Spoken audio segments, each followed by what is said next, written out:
Yeah, we made some roster moves. We signed TJ Yates. He'll back up Brian Hoyer.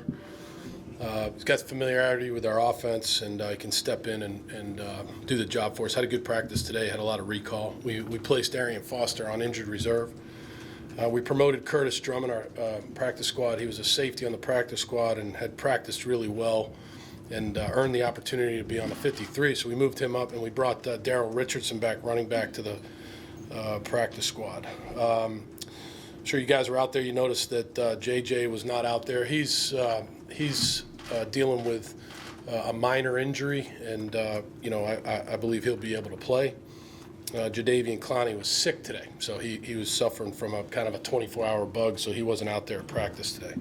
I guess I've been told that a lot of things have been said over the last couple days in the media about how the organization works and things like that. Let me just say this. First of all, Rick Smith and I both have respect for each other. We work together every day. We communicate every day.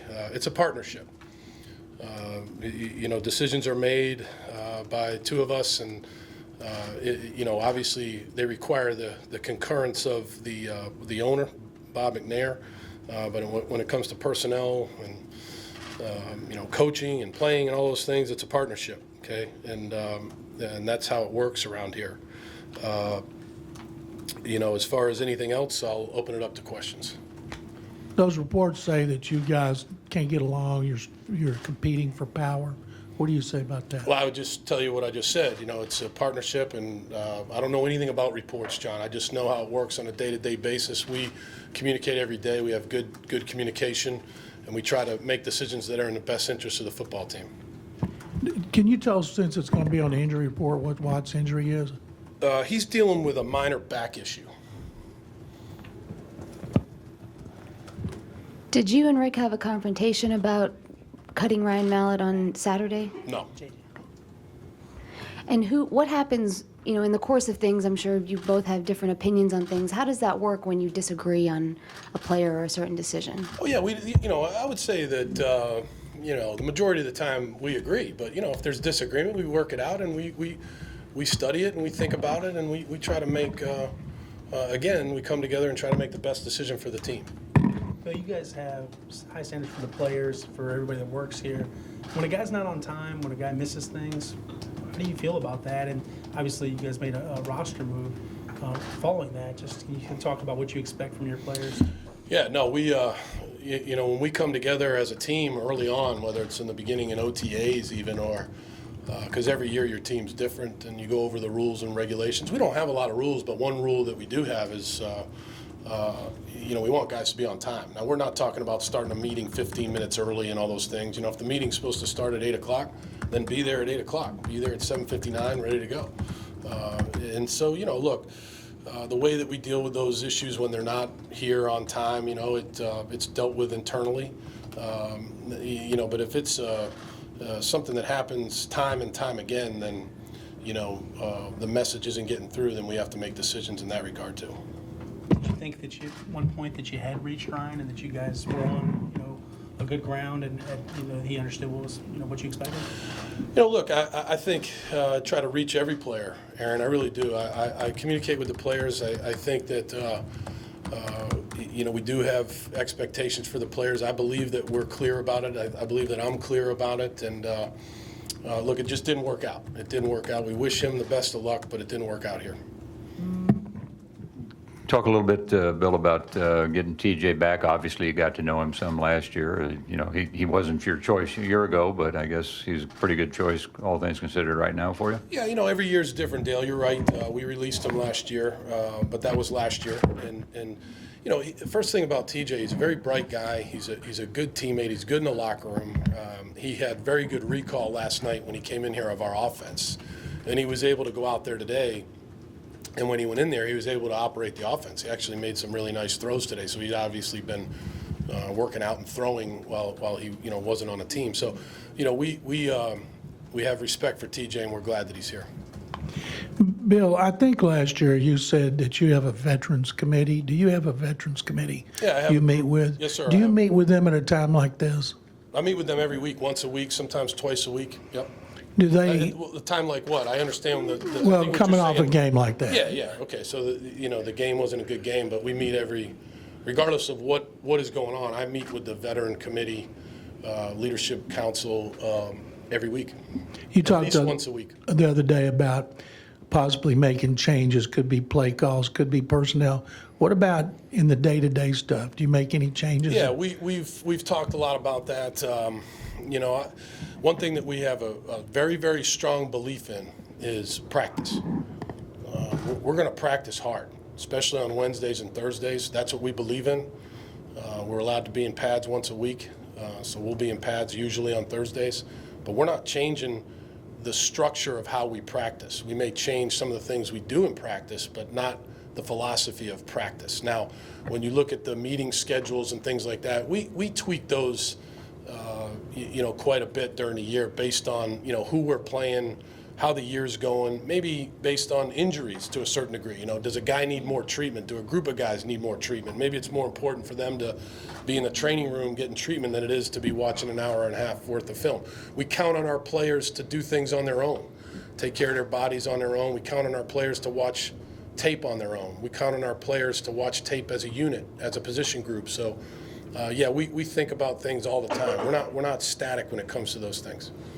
Is there somebody that has a final say when it comes to this person? I know you tried to have a partnership and everything, is it Bob or is it Bob has a final say on everything in this organization. That's why they call him the owner. I assume you don't go to him on every single decision. No. There's somebody who's, I guess I'm asking who has control ultimately. I don't think it's about control. It's a partnership. Like I said, that's what it is. It's a partnership, and we come to a decision on every single really thing that we do. So every time when at the end of the discussion, you guys agree to an Well, I would say this, there's always going to be disagreements here and there throughout the year. But again, it works as a partnership. And so any decision that's made is a collective group decision. Doesn't Rick have it in his contract? He has final say over You'd all have to personnel? ask Rick about his contract. I know what my contract says. What does yours say? Mine says that basically it's a partnership and that any decisions that are made are with the concurrence of the general manager, and that's the way it works. That's the way it works. I don't know about anybody else's contract. But you get to control who plays and Oh, all yeah, that. of course. On game day, I'm in charge of the team that you see on the field, no doubt about that. Like, I don't call up to the box and say, hey, is it okay if I put this guy in at left guard? No, that's not how that, I'm in charge of who plays on game day. Speaking of left guard, Suafilo, you had him starting. Is it okay to ask a football question? You guys can ask whatever you want. He played more. Did he? You kept him inactive. He was a healthy scratch. Then you play him. Is he playing better? And do you see light at the end of his tunnel? I think he's getting better. I thought that he had some decent plays on Sunday, and I thought that he practiced well last week. And I think in the end, that's what it's about. It's about how you practice and you earn your playing time on the practice field. I'd say that just about anybody. That's how it works. And I thought he practiced well last week, and he went into the game and he did some decent things, and now he's got to practice well again this week. Let's take one more from Mark. Another football question. How you look at your running back situation for Sunday, Alfred Blue, Yeah. and your rotation there? Yeah, Blue's going to obviously play in the game. I thought he had a good week of practice last week. I thought when he got into the game on Sunday, I thought he played pretty well. For his role in the game, and it was small, but I thought he played pretty well. And then he had a good practice today. And then obviously Chris Polk, he'll be in there, and Jonathan Grimes, and then Prosh at fullback. So yeah, that'll be kind of the rotation. I'm not going to get into the details of how we're going to use them, but you guys can ask whatever you want. Amy, just let them ask their question. What's that? Ryan Griffin, he was on the designated to return list, so he can start practicing at some point, I believe, this week, and then after the bye week, I believe he'd be eligible to play. Against Is there any more? Is Alfred healthy? Yes. Yeah, I just said he practiced well today. You were probably tweeting something else out when probably something about my contract. As a matter of fact. Bill, about your contract, I'm just kidding. You know, really, on the questions about my contract, you should ask my wife. She's a lawyer, so maybe I'll bring her into the next press conference, and we can direct all contractual questions towards Colleen. Who's better at negotiating, her or Neil? Huh? Neil or her? Who's the better negotiator? Colleen. Sorry, Neil. Sorry. In the first half, your lack of speed on defense it showed. If you don't have speed and guys are running by you, how do you compensate for that? Well, you know, John, I think it's more about making sure that coaching-wise, we're all doing, you know, what it takes to put our players in positions to make the plays.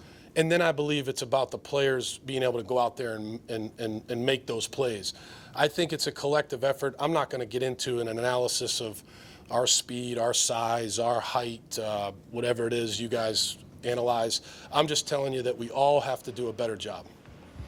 You had mentioned today one practice a week in pads. You mentioned it on Monday as well. Is that, and because of the CBA, and I know all the teams have to abide by the same rules, but is that in your mind or to your liking what you think is enough time for you to implement for your players to execute what you want to be done? It doesn't matter what I think about that. You know, really, all that matters is that's the rule, and that's how we follow the rules. So basically, you're allowed 15 total padded practices. Once during the year, you're allowed to have 2 in 1 week. We did that a couple weeks ago.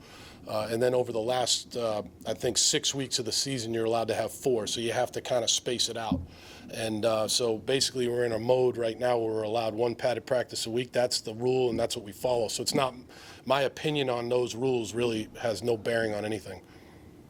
Anything else? Yep. On Jadavian, obviously he's sick today, but how much was that kind of step for him? And obviously he wanted to get a sack, and he got that first sack, and he led you guys in tackles.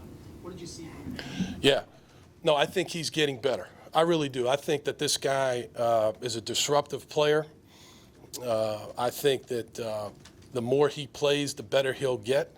I think he's basically a rookie because he didn't play a whole lot last year due to injury. And I think he's a guy that'll get better and better the more he plays. And I think you saw that at times, especially in the second half of the game last week. Anything else? Thank you.